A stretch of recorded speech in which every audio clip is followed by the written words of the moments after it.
Welcome to classic entertainment channel. अस्सलाम वालेकुम। उम्मीद करती हूँ आप लोग सब खैरियत से होंगे। और आज की हम किस्त शुरू करने जा रहे हैं चांद रात स्पेशल। और कोशिश है मेरी कि ईद के पहले दिन भी किस्त आ जाए, दूसरे और तीसरे दिन भी आ जाए। उसके बाद मेरे ख्याल है शायद मैं ईद के 3 दिन के बाद मैं 2 दिन का एक ब्रेक लूँगी, शायद ऐसा हो, या क्या पता 1 दिन के गैप में आ जाए। तो मज़ीद बात नहीं करते, आज की किस्त काफ़ी लंबी होने जा रही है, तो इसमें मुझे बोलते बोलते बहुत टाइम लग जाएगा। और जो डेडिकेशंस हैं वो मैं आखिरी किस्त को ख़त्म होने के बाद दूंगी 3 लोगों को। तो किस्त को शुरू करते हैं। चलें जी। इरुष्का एपिसोड 24 बाय समरीन शाह। उफ़, नज़रें बद से बचाएं मेरे मामा और आपी को, दिल खुश कर दिया। और देखो बाबा, मेरी बात सुनो, आप ही तुम्हारे मामले में बहुत सेंसिटिव हैं। वो क्या, मैं उल्टा तुम्हारे लिए इनसे ज़्यादा हूँ।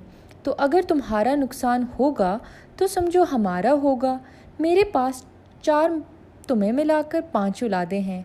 एक में से भी नज़रों से इधर उधर हो जाता है तो दिल हलक में आ जाता है।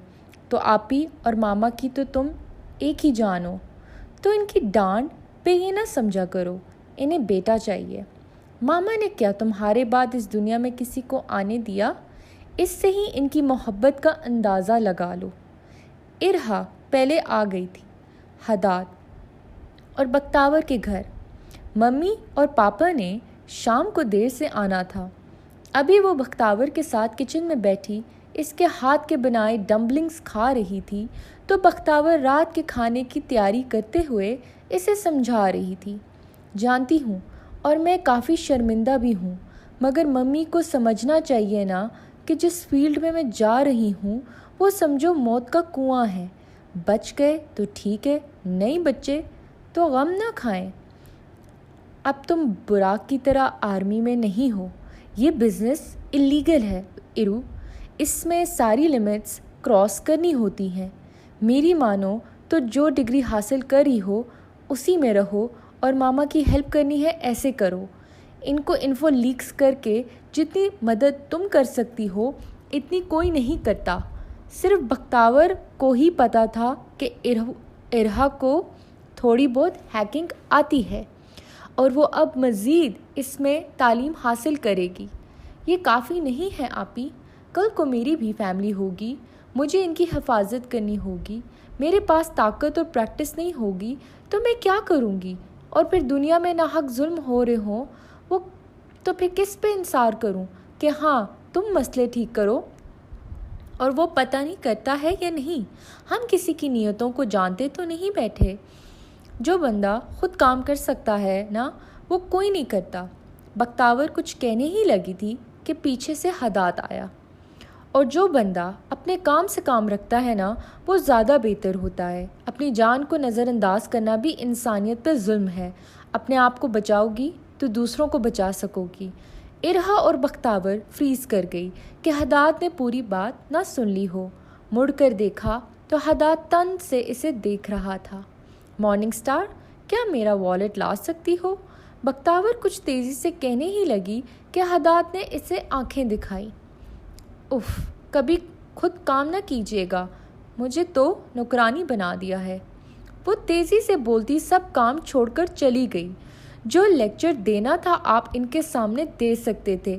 इरहा ने खुश्क लहजे में कहा, क्या तुमने इस लड़के की क्लब में बटाई लगाई थी? इरहा ने नासमझी से देखा। आप भी मत भूलें, ये हाथ मेरे भी ठीक नहीं हुए। मैं ताकतवर ज़रूर हूँ लेकिन बेवकूफ़ हरगिज़ नहीं। इंसान हूँ बिल्कुल, तो तुम्हारे अलावा कौन हो सकता है? अगर सिकंदर के बंदे होते तो मैं और वो भी अभी कन्फ्यूजन का शिकार ना होते। एलेक्स और जावेद को भी बाद में पता लगा, तो फिर तुम्हारे अलावा पन्ने खान भी नहीं। तो बताओ, तुम गई थी रिस्क लेने? नाना, मुझे अगर कुछ करना होता तो मैं फ़ख्र से सबको बता दूं। हाँ, मैंने इस लड़के पे जूस गिराया और ग्लास मारा भी, मगर इसके अलावा मैं कुछ कर ही नहीं सकी। तो फिर कौन था? मुझे क्या पता, इसके कई दुश्मन होंगे, इसकी ज़बान ही ऐसी थी। वो भी जानना चाहती थी लेकिन इतना इश्तियाक इसे भी नहीं था। तुम्हारा कोई खैर ख्वाह? वो हंसी। आप और पापा के अलावा कोई नहीं है खैर ख्वाह, और जो एक है वो सर पे नाचती मेंढक को भी नाचने ना दे। बेचारे को वो कुछ कह भी नहीं सकता। वो अलान की बात कर रही थी। बुराक, हदात ने ना जाने क्यों पूछा। इरहा को हंसी का दौरा पड़ा। ओह गॉड नाना, यूर फनी। हम दुश्मन हैं, दोस्त नहीं। वो मेरे लिए किसी का मुंह नहीं तोड़ सकता। जब जब तुम पंगे में पड़ी हो, इसके पीछे बुराक की भी फ़ौरन पंगों की कंप्लेन आई है मुस्तफ़ा आसिफ के पास। अब इरहा ठहर गई, फिर सर झटका। फड्डा लवर को किसी पंगे में घुसा लो, वो शुरू हो जाएगा। यू नो ना, इसे लड़ना मरना पसंद है। अब इसको ना बताना, इसे वैसे ही पंगों में पड़ने का शौक़ होता है। एली ने ये बात क्लिनिक में कही थी। क्यों कही थी ये वो नहीं जान सकी। मुझे नहीं लगता, और बाकी को अभी तक मेरे उंगलियों के ज़ख़म कभी नहीं पता होगा, लेकिन वो मुझसे और पापा से शर्मन क्यों खौफज़दा था। वो ये सोच रही थी, उसी लम्हे बेल बजी तो इरहा को होश आया। मामा पापा आ गए होंगे। अरे अलान भाई और बुराक भाई, आप? पीछे से फारिस की आवाज़ पर इरहा साख्त हो गई। मुड़कर देखा तो एकदम दिल की बीट मिस हुई। जब चेहरे पे नर्म मुस्कुराहट लाए, अलान ने फारिस से हाथ मिलाया। ओह माय गॉड, आप तो हल्क बन गए। आप तो बुराक भाई से भी लंबे लग रहे हैं। फिरदौन सीधा आया तो इसका भी मुंह खुल गया। पीछे से बुराक ने इसे उठा लिया। शर्म नहीं आती? एक तो मेरे उठाने पर तुम आसमान की बुलंदियां देख लिया करते थे, अब तुम्हें ये लंबा लगने लगा है। ये पतला है, मेरी तरह इसके मसल्स नहीं है, इसलिए ऐसा लग रहा है। बुराक डिफेंसिव हुआ। अलान ने सर हिलाया। ठीक कह रहा है, वही आदत, किसी बात पे एतराज़ ना करना, बस मान जाना। कोई इस कदर खूबसूरत कैसे हो सकता है। इरहा इसको देखने लगी। वो सिंपल लुक में भी इतना चार्मिंग लग रहा था। कैसे हैं डॉक ममोआ? बुराक सीधा बड़े आराम से बगलगीर हुआ हदात के। तुम कैसे हो? काफ़ी सड़ गए हो, मौसम नहीं सूट किया। तौबा करें, ज़िंदा बचकर आया हूँ, इसके लिए शुक्राने के नफल पढ़ते। आप मुझे काला कह रहे हैं? Very bad sir. अस्सलाम वालेकुम सर, कैसे हैं आप? सॉरी, तबीयत ठीक नहीं थी इसलिए नहीं आ सका। इसने बुराक के बजाय फ्रैंक होकर मिलने के बड़े ही मुअद्दब होकर हाथ मिलाया। उफ़, बहुत क्यूट है। हदात बड़े गौर से देखता रहा, फिर इसने भी फॉर्मेलिटी निभाई हाथ मिलाकर। इरहा के माथों पे बल आए। नाना गले भी तो मिल सकते थे एली से। बुराक सीधा गया क्योंकि बख्तावर और सूफ़ी साथ आ रही थी। और बी आपा, कैसी हैं आप? अरे तुम बड़े जल्दी याद आ गई, 1 मिनट की शक्ल दिखाकर अब आ रहे हो। बख्तावर ने इसके बाजू पे हाथ मारा और सोफिया ने मुंह खोले बुराक को देखा, और बुराक ने इसे मुस्कुराकर, ओह हेलो प्रिंसेस, ये सोफ़ी बेबी कितनी बड़ी हो गई, अब तो इतनी सी थी। बुराक ने ज़रा सा झुककर 6 साला सोफिया के प्यार से गाल खींचे। सोफिया पूरी की पूरी सुर्ख हो गई। इरहा ने आंखें घुमाई, फिर उधर देखा तो नाना और एली बात कर रहे थे। तो अचानक कैसे आना हुआ? नाना का लहजा अक्सर नॉर्मल होता और वो अलान से हमेशा पुरजोश होकर बात करते थे, जो कि एक ही फील्ड के थे। मगर 5 साल पहले तक, इसके बाद इरू के इतराफ़ पर, नाना अलान के नाम से भी खाइफ हो जाते थे। बस सर, बुराक के इसरार पर मेरा कोई पाकिस्तान के चक्कर लगाने का भी प्लान नहीं था, और बुराक ने भी ऑस्ट्रिया अगले साल ही फिर आना था, तो ऐसे में सोचा इसे सालगिरह का तोहफ़ा दे दूं। शाइस्तगी कूट कूट के भरी थी इसके लहजे में। अब तुम्हारी तबीयत ठीक है? अलान की मुस्कुराहट ज़रा सी धीमी हुई, फिर सर हिलाया। आई एम सो सॉरी हदात सर, मुझे आपका शुक्रिया अदा करना चाहिए था, और रिया, मेरा मतलब इरहा ने ख्वामख्वाह आपको परेशान कर दिया। हाँ, वो तुम्हारे हवाले से परेशान करती रहती है मुझे।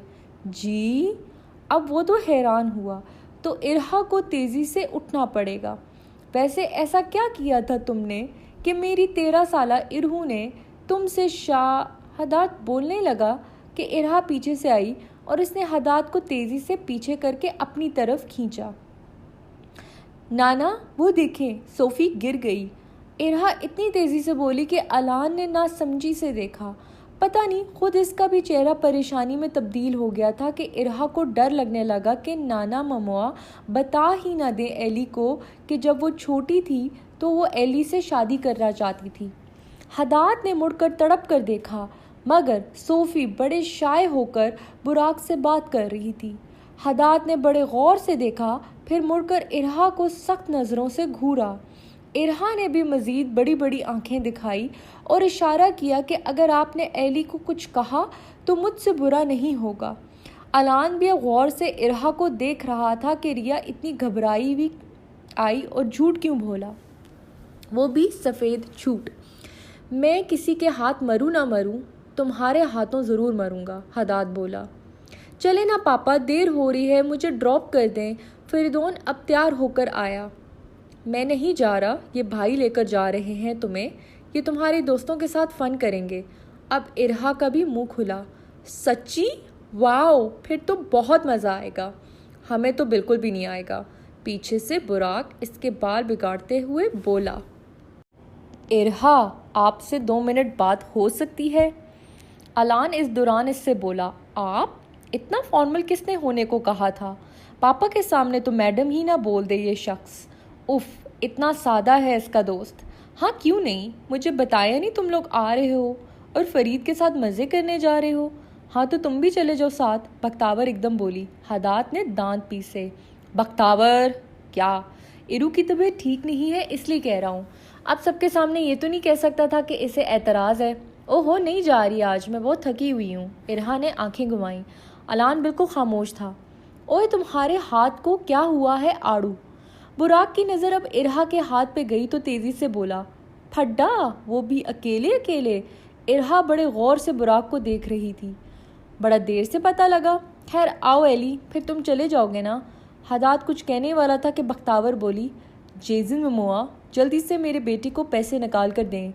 अरे नहीं, हम पे करेंगे, ऐसे छोटे बच्चे से पैसे लेना अच्छी बात नहीं।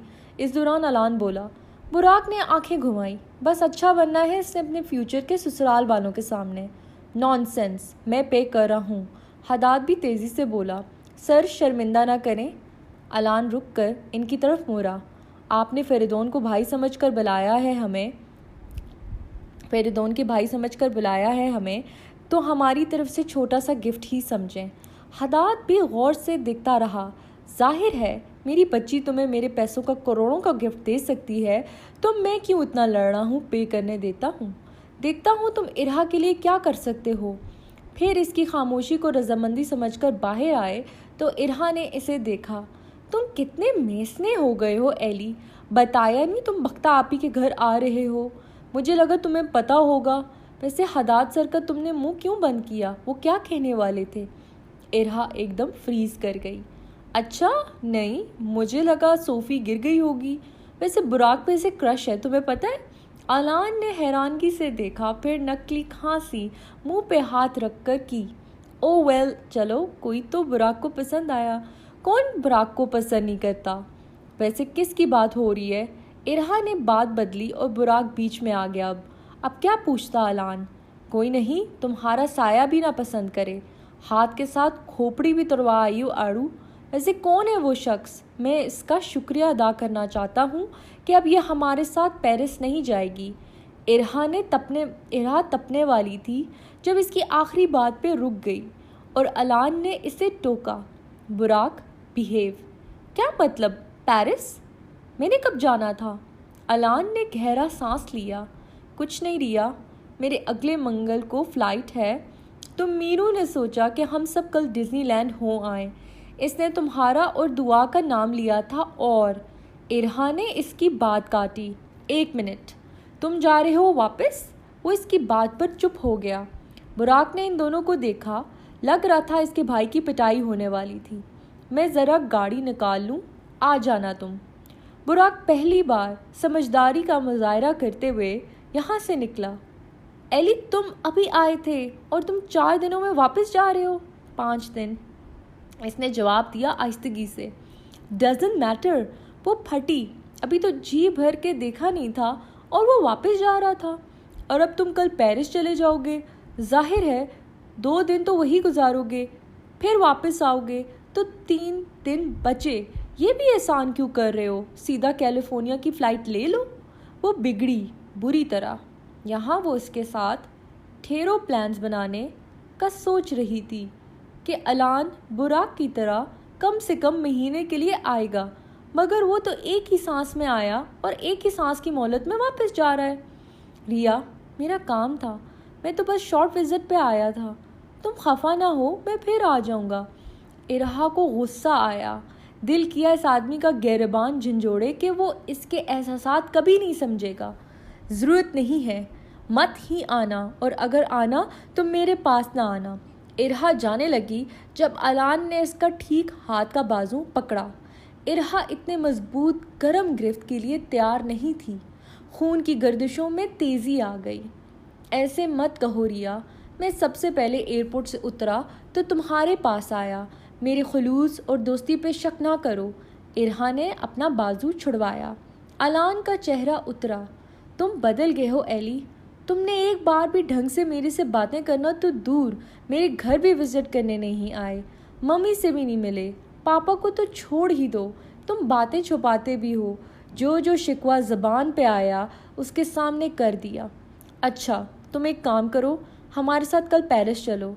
मैं वादा करता हूँ सारा वक्त तुम्हारे साथ बिताऊंगा, तुम्हारी हर बात मानूंगा। समझो कल तुम्हारा दिन होगा। इसके लहजे में पहली बार इरहा ने अपने लिए बेकरारी महसूस की। मगर मैं कैसे जा सकती हूँ? मैं बीमार हूँ और पापा तो बिल्कुल इजाज़त नहीं देंगे। वो भी अपनी जगह ठीक थी, इसको आज़ादी एक हद तक मिली थी। अच्छा, वो मायूस लगा। एक काम करता हूँ, मैं नहीं जाता, बुराक और अमीरा चले जाएं, तुम जहाँ भी कहोगी वहाँ चलेंगे, जस्ट लाइक ओल्ड टाइम्स। अब इरहा बौखला गई। ऐसा पहली बार हुआ था। एली समझाने के बजाय इसकी बात मान रहा था। क्या वाकई इसकी नाराज़गी अलान के लिए अहमियत रखती है?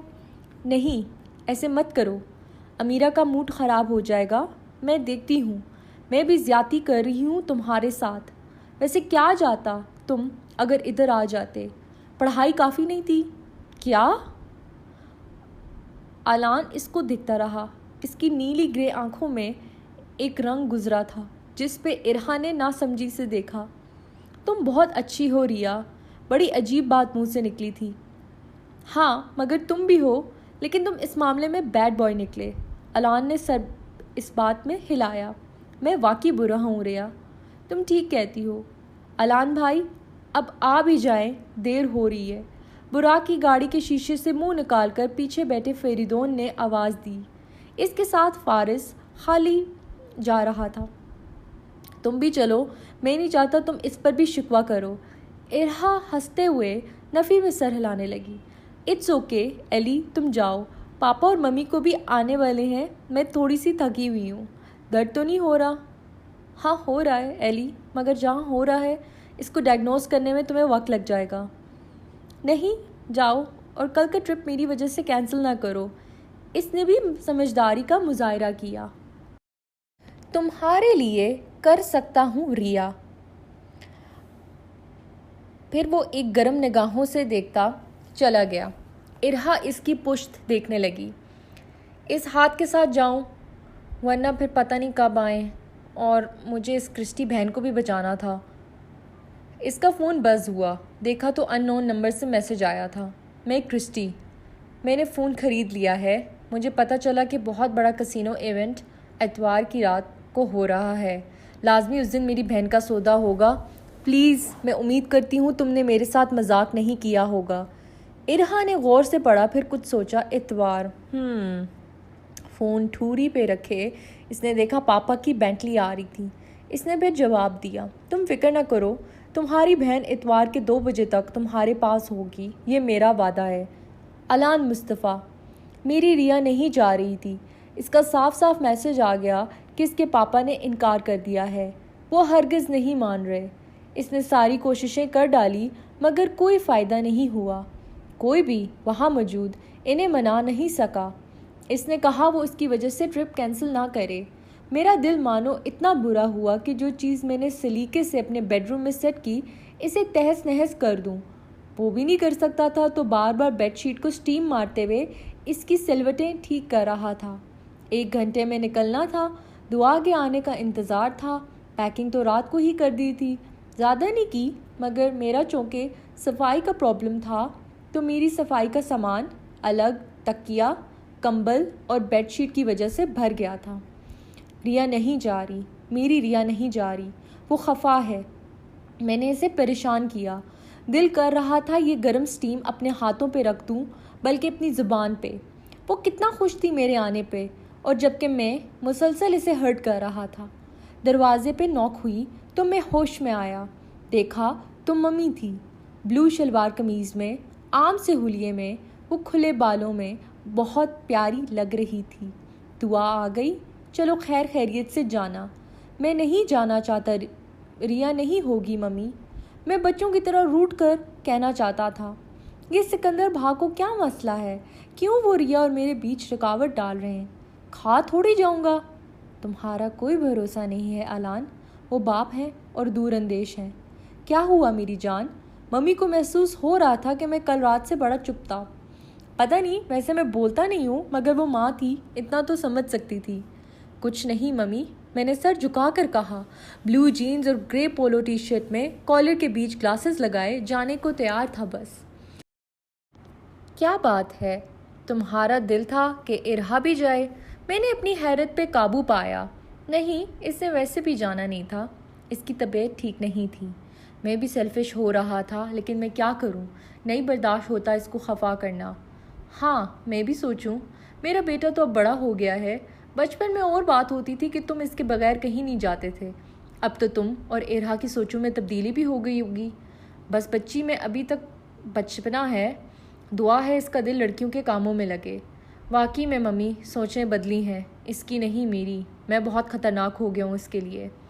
खैर चलो, एंजॉय करना, अपना और अमीरा और दुआ का ख्याल रखना। मगर मैं किसी और का रखना चाहता था, इसे अपनी पलकों पे बिठाना चाहता था। जी मम्मी। मम्मी ने इसका मेरा माथा चूमा। फ़ी अमान अल्लाह। मैं नीचे आया मम्मी के साथ तो दुआ और अमीरा आपस में लगी हुई थी। बुराक का मूड मेरे से भी ज़्यादा बदतर लग रहा था, न जाने क्यों। वो बड़े घूरते हुए सीने पे बाजू लपेटे लड़कियों की चिक चिक सुन रहा था और बोल पड़ा, इनके साथ जाने के बजाय इससे अच्छा है मैं अपना दीवार सर पे दे मारूं। तुम लोग 2 मिनट चुप नहीं हो सकती? अमीरा को फ़र्क नहीं पड़ा, जबकि दुआ उछली। वो बहुत डरती थी बुराक से, न जाने क्यों। मुझे भी अभी भी इस वक्त कुछ अच्छा नहीं लग रहा था। जाते हुए रिया से मिल लूँ, अपनी रूह को सैराब करने के लिए इसका चेहरे का दीदार ही काफ़ी है। बुराक, क्या हो गया है तुम्हें? बात तो कर रही हैं। वैसे दुआ बहुत प्यारी फ़्रॉक लग रही है। बुराक ने आंखें घुमाईं। Thank you ममानी। दुआ ने कॉटन की वेवी स्टाइल पिंक फ्रॉक पहनी थी, बालों को जोड़े में लपेटा था। पहली बार, लेकिन मैं क्यों गौर कर रहा हूँ जब बुराक बोला, अब इनकी चिक चिक सुनने के बजाय सामान उठाओ, मैं तुम्हारे बाप का नौकर नहीं हूँ। वो मुझ पे बरसा, पहले इस पर, वो फिर इस तरफ घूर कर देख रहा था। तुम्हें किसी ने रिजेक्ट किया है क्या? मैं बड़बड़ाया। बुराक अपसेट तो 2 ही वजह से हो सकता है, कि कोई इसे इनकार करे, वो भी लड़की, या फिर फड्डे में इसे शामिल ना किया जाए। शट अप, वो तेज़ी से बोला। भाई को लगता है बहुत नींद आ रही है। भाई एक काम करना, आप सो जाना। अमीरा ने अपनी तरफ से इसे मशवरा दिया। बॉयज़, क्या हो गया है? मैं ये ना सुनूं तुम सब लड़कर आए हो। जाओ। फिर ऐसी ही बातों में गाड़ी में बैठे और सफ़र ऐसी ही खामोशी में कटा। मैंने रास्ते में रिया के घर को हसरत से देखा। मैं उतर जाऊं, फिर शीशे में अपनी बहन को पहली बार इतना खुश देखा तो दिल पे जबर किया। मैं नहीं चाहता मेरी हरकतों की वजह से कोई भी रिया के लिए अपना दिल बुरा करे। रिया बहुत ख़ास है मेरे लिए, और मैं चाहता हूँ इतनी ख़ास वो मेरी फैमिली के लिए भी हो। एयरपोर्ट पहुंचकर चेकिंग करवाने के बाद सीधा हम अपने डायरेक्ट प्लेन की तरफ गए। इसके बाद प्लेन में बैठने के रिया को कॉल की। इसका नंबर बंद जा रहा था। अजीब सा मलाल हुआ।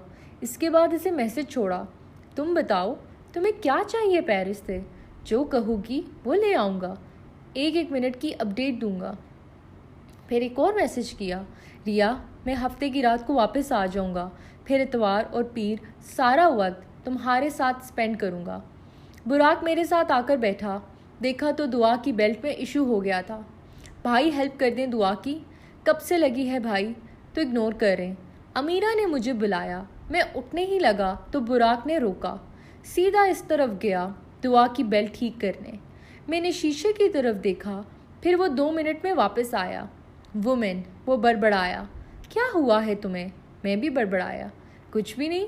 अब वो नॉर्मल अंदाज में बोलते हुए हेडफोन कानों में लगा चुका था। 2 घंटे का सफ़र कैसे गुजरा पता ही नहीं चला। चार्ल्स द गोली एयरपोर्ट उतरने के बाद हमें होटल की गाड़ी लेकर आनी थी। बुराक ने वैसे बुकिंग तो करवा ली थी, लेकिन वो शाम को मिलनी थी हमें। होटल के 2 ड्राइवर्स कार्ड पकड़े हमारे नामों के साथ खड़े हुए थे। बुराक ने सब कुछ खुद किया था, तो असूली तौर पर इसका नाम होना चाहिए था। मेरा क्यों था? फिर पता चला अलग अलग गाड़ी लेने आई है। अमीरा ने कहा वो दुआ के साथ होगी, तो वो लोग मेरी गाड़ी में जाना चाहते थे कि ड्राइवर ने रोक दिया। सर, पहले आपको कहीं और ड्रॉप करना है। Excuse me. मैं समझ ना सका। ओए, तो तुम लोग कहीं मेरे भाई को किडनैप तो नहीं करने वाले? बुराक बीच में बोला। वो भौंकला गए। नहीं सर, हम में से एक मेंबर को सिलेक्ट करते हैं और इन्हें स्पेशल ब्रेकफास्ट करवाते हैं आईफल टावर के रेस्टोरेंट में।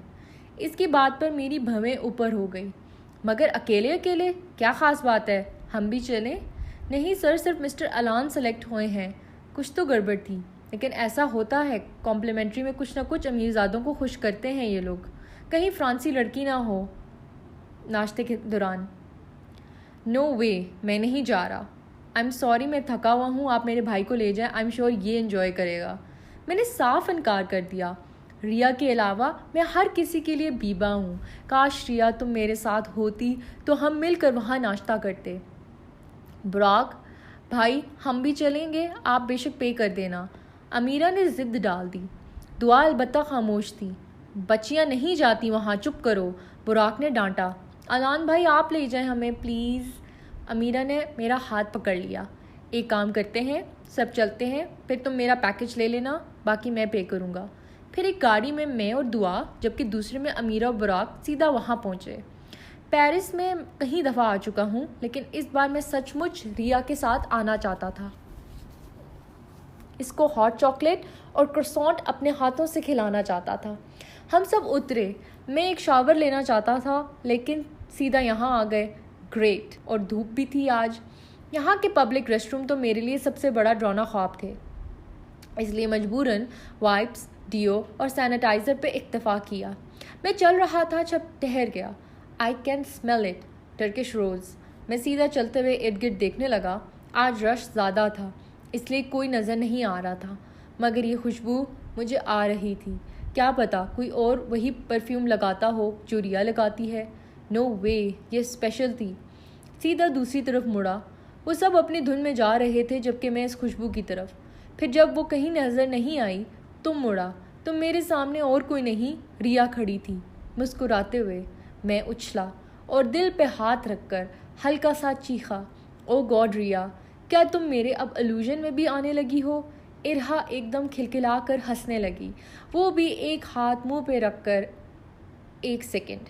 वो पीले रंग की शर्ट और पेज पैंट्स पहने, हाथों में नया प्लस्तर लगाए, वो घुंघराले बालों को ऊंची पोनी में बनाए यहाँ मौजूद थी, वो भी पेरिस में। तो तुम अब प्लीज़ बेहोश ना हो जाना इतनी रोमांटिक जगह पे, लोग समझेंगे कि तुम्हारा दिल तोड़ दिया है। वो हंसी।